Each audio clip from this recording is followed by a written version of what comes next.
jump into it. Like, content is one of those 4 pillars. I talk about those things: profile optimization, expanding your network, messaging, and content. But the content is going to get more replies from people. So don't sleep on content.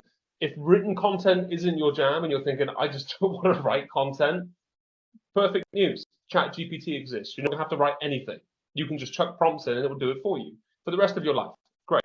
Now, if you also think, well, sure about what video content to do, you could, some script. I'm not a big fan of doing a script where you you get like teleprompter apps on your phone where you record it and the text is at the top. You could do that, but they can also feel a little bit staged and a little bit, speak very authentically.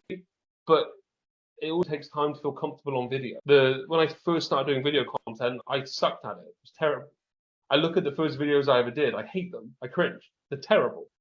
But if it's part of the process to get to the point where I feel comfortable on video and I stumble over my words sometimes and it's not like the content's great, but it works and I get leads and help other people do the same, then I think it's worth doing for sure. You've got to start somewhere. And I think getting a few ideas first is about having never done a video before, always the first one, I would say.